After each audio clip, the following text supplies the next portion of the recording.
West, West, West, West, West. This the West, West, West, the West Coast. This the West, West, West, the West, West. This the West, West, West, the West Coast. All right, we back. West Coast Mindset, episode 13. And summer sports are starting to heat up a little bit. NBA is still taking over the headlines currently, but we're getting close to having some more sports added to the agenda with the MLB heading into the All-Star break and the second half of the season and the playoffs to follow, and that'll be great to follow. So I'll start talking more about that.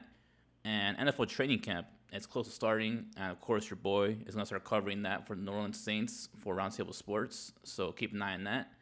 So the variety of sports is starting to get more and more closer to us, and it's going to be more to watch, so look forward to that in the next couple of months, guys. But let's stick to the NBA, with Cooper Flagg being shut down for the rest of the Summer League after 2 games, with the Mavericks seeing enough from him, seeing that he is indeed ready to go in and produce right away for the big team next season. And yeah, it's a bit of a bummer, of course. We would have loved to see Cooper Flagg play a couple more games in this tournament, but Dallas saw enough. After that slow game, that first game where he didn't really play well against the Lakers, he had only 10 points, was 5 for 21 from the field. He followed up with a great performance and looked like the first overall pick against the Spurs, scoring 31 points. He went 10 for 21 from the field, 3 for 9 from 3, and you could just tell his motor and his confidence was way higher in that game. And although they lost, but you can tell he was the best player on the court. And yeah, he has a lot of expectations this season going into Dallas, because the Mavericks have a team that can win now. Although Kyrie Irving will be sidelined for most of the season with the torn ACL, but he still has Anthony Davis, and he still has some good players on that team. D'Angelo Russell signed there, so they have a point guard to fare for Kyrie Irving for a little while. And yeah, he's going into a great situation here. And after seeing that last game, he looks NBA ready, and I think he's going to be very good on that team. And the Mavericks should be a playoff team. I wouldn't say they're going to be top 5 or top 6, but they have a shot. I would say right now they'd probably be like a 6-7 seed around there. And Cooper Flagg will probably average about 15, 16 points. And yeah, that's what you expect from a rookie. Although he can score maybe 19 points, but he's going to be sharing the ball a lot with Anthony Davis. So we got to see who's going to be the go-to guy to start out the season. But you would expect it would be Anthony Davis because, of course, he's a multiple-time All-Star and the veteran on that team. So you would think the offense is going to run through him. And, of course, they have Klay Thompson as a shooting guard, and he can shoot and spread the floor as well alongside Flagg.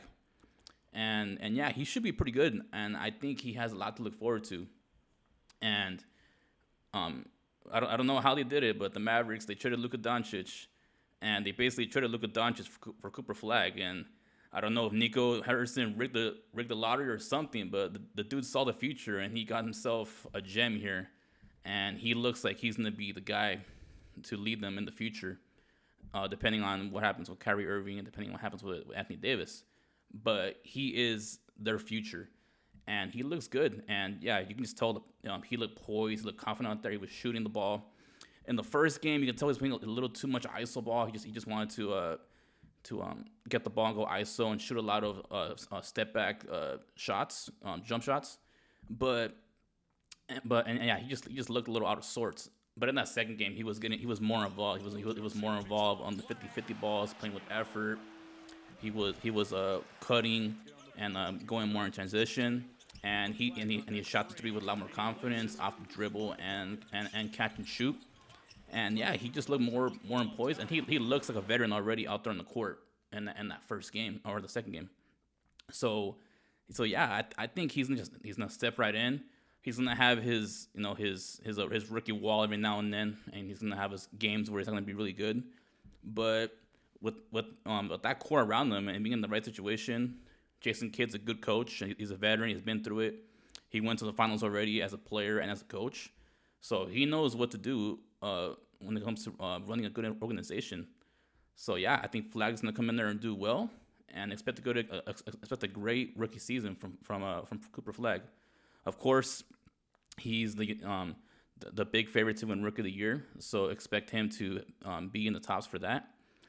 But it's a pretty good rookie class. As we saw, Dylan Harper in that last game against him, he was the star of the show, and he's going to go into a great situation as well because he's going to the Spurs, and they have a great foundation already with of course Victor Wembanyama and De'Aaron Fox, and they have the Rookie of the Year from last year, Stephon Castle. So he's going to a good situation as well. So expect him to have a pretty good year in his rookie season. So he'll keep going on Cooper Flagg's heels for Rookie of the Year. So yeah, expect a lot out of those two. But Cooper Flagg was the first overall pick for a reason, and he looked like on the court. So expect a good year from White Chocolate, the new White Chocolate, Cooper Flagg.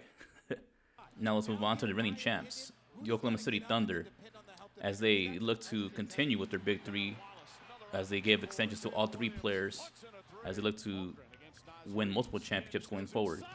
And yeah, the Thunder is interesting right now because with the second apron right now in the league, it is a super team killer. Making the big three now is so tough because the second apron is tough when it comes to signing a bunch of guys to make money. And the Thunder are saying, heck with that. Hey, we wanna sign these guys to big money now, and we want to build and win more championships.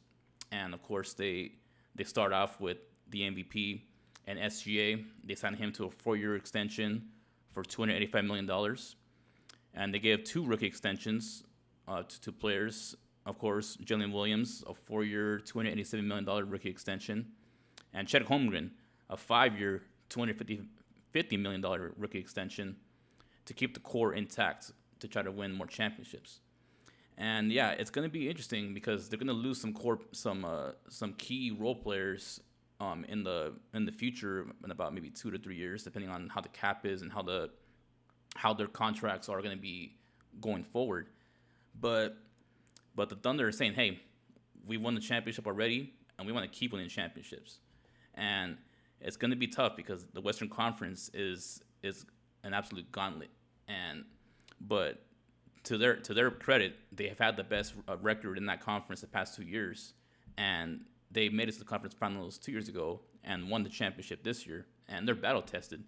And you got to think they're going to be even better this next season because their experience, even more experience. They won the championship. They've gone out there and did it. A lot of people were questioning them this year because they're a young team and people were saying, oh yeah, they're not ready. They're still too young. Can those young players step up in a big situation and win when it really matters? And to their credit, they did. Although, yeah, of course, people are going to say there's the asterisk because Tyrese Halliburton got hurt in Game 7. But to the Thunder's credit, they said, heck with that. We're going to keep playing hard, and we're going to win this championship. And they did. So, but you got to think they're going to have a chip on their shoulder because people were saying that. So they're not satisfied. They want to keep winning championships. And signing all three of these players back is only the start of that. So you got to think that they're going to try to win more. And Shea, he's already established. He's the MVP. He's the Finals MVP. And the dude just puts up buckets and gives you 30 points on a night-to-night basis. So he's gonna be good. And Jalen Williams, he had a great year. He was a all NBA, all defense. But the dude can get even better. He had the 40-piece in the finals, and the dude can get even better in his game and possibly become a multiple-time All-Star along with SGA. And the biggest question, of course, is Chet Holmgren because he was third overall pick a couple years ago, and people were saying that he was supposed to be the number 2 to SGA instead of Jalen Williams. But of course, Jalen Williams already established that he's the number 2 guy. But Chet has a lot going for him, and he has a lot of potential to be really good himself. So him getting this money already is a big target on his back because if he gets this money and continues to be disappointing in the regular season, then people are going to question him. To his credit, he played very well in the playoffs. He did have some duds, of course. He had a couple of games where he really wasn't effective. But in that Game 7 and some of those big games in the finals, he was a defensive anchor out there, blocked a lot of shots, and he could score the basketball. He's very skilled, fast. He's a bit of a slender flame, slender frame, but he plays bigger than some players sometimes, and he gets pushed around every now and then. But when his head is on straight and he's in attack mode, he can score with the best of them in the paint. So you got to think that he has a big chip on his shoulder to prove that he's worth that contract. SGA and Jalen Williams already proven that they're worth the money. So we're gonna see if they can keep winning. If I was to put a bet in it, I would say they won't win the championship again, because it's really hard to win back-to-back championships. The only time it's happened last time it happened in the NBA was the Warriors when that Kevin Durant. Of course, that was an absolute super team with Steph Curry, Kevin Durant, Klay Thompson, and Draymond Green. Those guys were just absolute dogs and super skilled, and you couldn't stop them offensively, and they're really good defensively. So we're gonna see what expectations going into next season. They're gonna go from being the hunter to the hunted, and people and teams are gonna give them their best game every single night. So they have to go into the playoffs and play hard every single game and prove that they're indeed that team. So we'll see what the Thunder can do, but this is a good start. They locked up those three guys and they kept their core intact. And yeah, you should think that they can compete for more championships going forward, and expect a lot of big things in Oklahoma City. Now let's move on to something I've been talking about for a while, with the Lakers signing DeAndre Ayton to a 2-year, $16.6 million deal, as he has become the new center for the Lakers next season. And yeah, I've been talking about this for a while, as I said, because this signing's getting a lot of flack more than credit. Because yeah, I understand DeAndre Ayton's track record. His last couple of years in the league, he's been questioned about his work ethic and his attitude. But people forget that he was a big part of when the Suns got to the finals a couple of years ago, when they had Chris Paul and of course Devin Booker there, and he was a big part of them getting to the finals. And yes, of course they were up 2-0 in that series against the Bucks, and then Giannis just turned into a superhuman and destroyed him. And DeAndre Ayton was the main defender on Giannis, and he took advantage of him. But he's still a pretty good player, and yeah, he's not the greatest defender. He's a big body, but the dude put up a double-double last season. He scored over 14 points, got 10 boards a game, and that's what the Lakers need. I mean, people forget that the Lakers were the number 3 seed last year with no real center. Jackson Hayes was the center, but you saw during the end of the season and to the playoffs, he was unplayable. He tried his best, but he's just not a starting caliber center. But Ayton can start and put up some good numbers for the Lakers, and they don't need him to be a huge scoring threat. He can score, of course, but LeBron and Luka are the top 2 guys on that team, and Austin Reeves, of course, as the number 3 player. So he's sliding in as number 4. All he has to do is just get rebounds, defend the rim enough. Yes, you got to be better defensively. Of course, you always want your center to be good defensively, but he just has to play good enough defense and catch lobs and get rebounds, and that's what the Lakers want. So I don't understand why people are trashing this so much. Yes, and they got him for a cheaper deal. He was bought off from Portland because of the issues with his work ethic and his attitude and just his bad track record. And a lot of former players and people in the organizations have been saying that he has a bad reputation. But you put him in LA with LeBron, he can teach him how to play the right way. And you're playing with a generational talent in Luka. You got to think his head is going to be more on straight playing for the Lakers, because he knows that, and we all know that if he doesn't play well for this team, his time in the league is getting real short. So he knows he has to play well for this team, and yeah, he's gonna fit well. And they brought back Jackson Hayes on a minimum contract to be the backup, so he has backup there. And the Lakers' big man situation is a lot better going into next season. They still have to get some more pieces on the bench. They got Jake LaRavia. He's a pretty good scorer off the bench, but the big blow was they lost Dorian Finney-Smith to the Rockets. He was a big, versatile piece to their 3-point shooting and their defense. But they get their center, and they got to add some more pieces. And I'll talk about it later, but Bradley Beal possibly maybe butt out. So there's a chance they can get him and help with the offense. So if they can do something like that and get another player off the bench that can score points, the Lakers are in good shape. So the haters out there, the Laker haters all the time, but this is a good signing here, and we should expect a lot from DeAndre Ayton going into the season. And if he doesn't, then like I said, he's done. So, but this is good for the Lakers, and they should be at least a top 5 seed going into next season in the Western Conference. Obviously, I wouldn't say that they're the championship favorites, but they're hovering around the favorites to win the championship in the Western Conference, behind Oklahoma City and Houston and the Denver Nuggets. The Denver Nuggets scare me a lot because they made some. I gotta give them credit. They made some great moves. Nikola Jokic is still the best player in the world, even though SGA won the MVP and the Finals MVP. Nikola Jokic is still the guy. He's still the best player in the league, and they got some good pieces there along with them, with bringing back Bruce Brown. They brought Jonas Valanciunas there to back him up as a center. Although there was some controversy there because Valanciunas wanted to go play overseas, but the Nuggets said, "No, dude, we're gonna give you a guaranteed salary next season to play with us because we want you." And he was like, "Okay, well, if you're gonna give me guaranteed money for next season, then I'll play for you." So, and then they got Cam Johnson. So the Nuggets have a good foundation, and the Rockets, as I talked about in the last episode, they made a lot of good moves, and they got Kevin Durant, and their nucleus is good. So the Lakers still have work to do, but getting Ayton is a good start. So we'll see. And there's a lot of expectations going into LA next season. Let's keep rolling from the West to the East.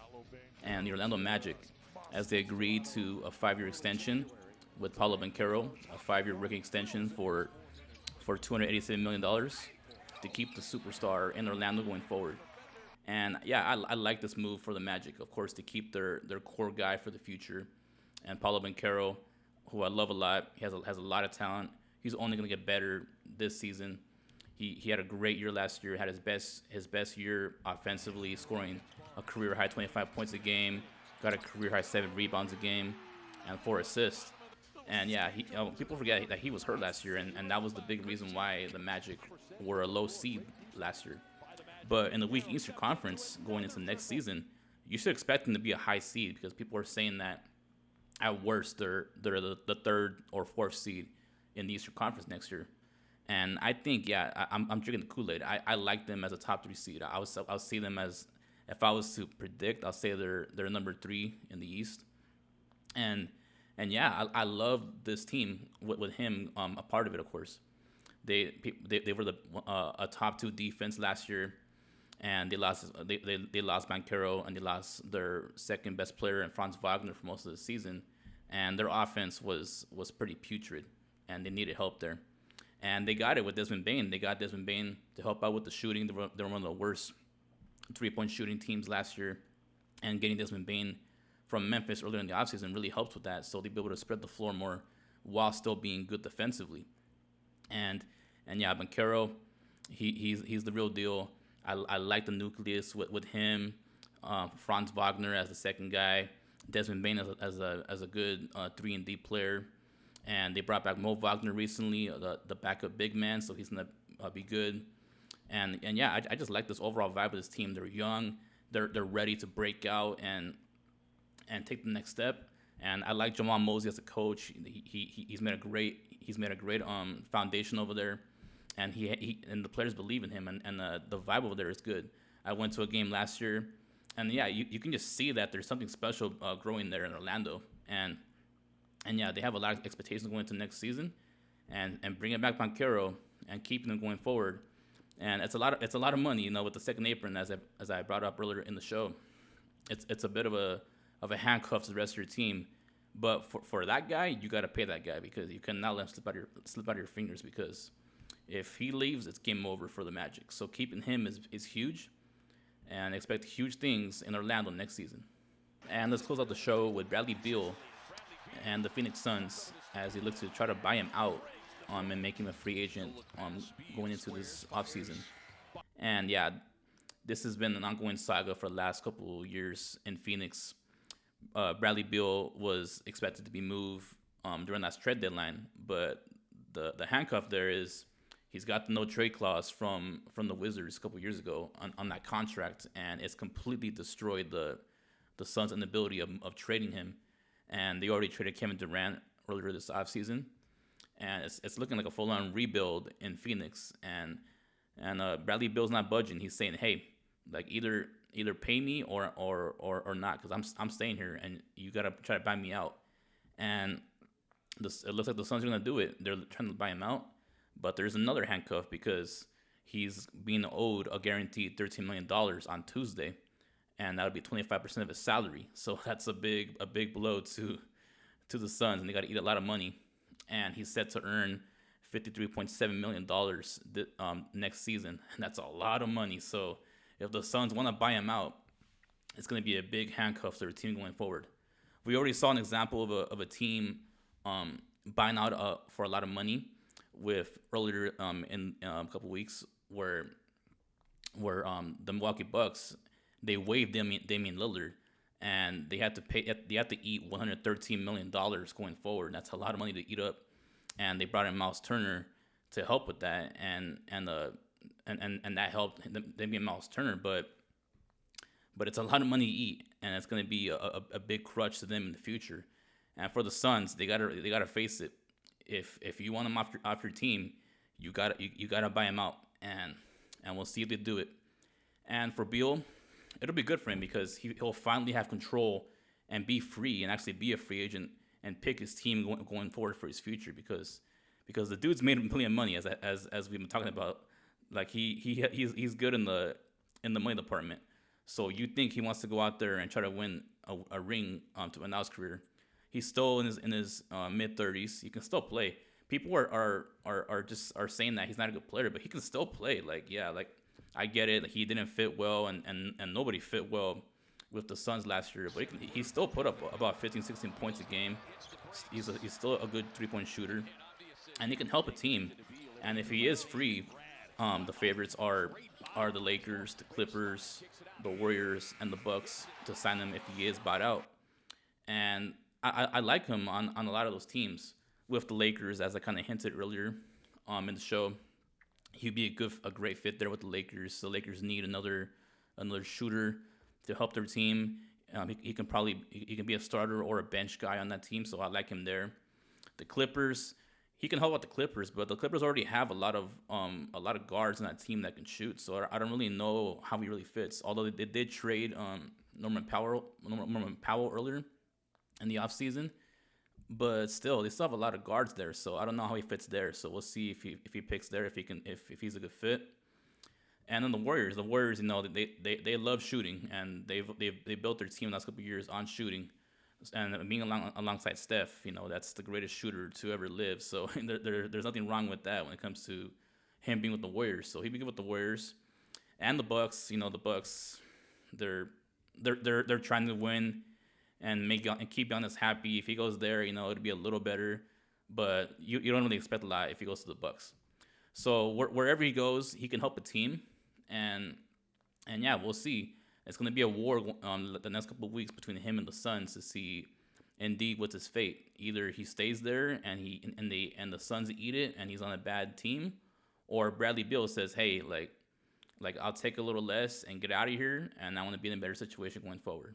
So we'll see what the Suns do with Beal, and when it happens, I'll break the news and we'll see what happens, guys. And to close out the show, it's been a lot of fun last couple of weeks. Unfortunately, I wasn't able to make a pod last week because I've been very busy. This is my third week with Roundtable Sports, and I've been doing a lot with them. I've been making graphics and stuff like that, and we're still doing training. And going into this new week, it's going to be interesting because it's going to be very, very busy for me. I'm gonna start doing more camera stuff, and you're gonna be able to see me doing more camera work and see me on two platforms, that platform and this platform. So we'll see how that goes. I'm pretty excited for it. Now, some of my teammates on the team that are the interns, they're a little nervous, but for me, it's like, hey, I've been doing this for about 2 months, so I'm already comfortable in front of the camera talking to you guys. So it's the same thing over there pretty much. So I'm ready to go. So and I love football. So it's gonna be fun, and we'll see what happens. And it's gonna be a fun summer. As I hinted earlier in the show, sports are starting to be more expanded when it comes to the agenda. As I said, the baseball is going to the All-Star break, and the second half will be fun. And of course, when October happens with the playoffs, that's going to be a lot to talk about. So I'm excited to talk about that. Training camp, we'll see how that goes, and the football season is going to be fun. We're all excited for opening kickoff. It's less than 50 days, and it's going to be a lot of fun. So keep an eye on that stuff, guys. And this was the West Coast Mindset, episode 13, and I will see you guys next week. This the West, West, West, West, West. This the West, West, West, the West Coast. This the West, West, West, the West, West. This the West, West, West, the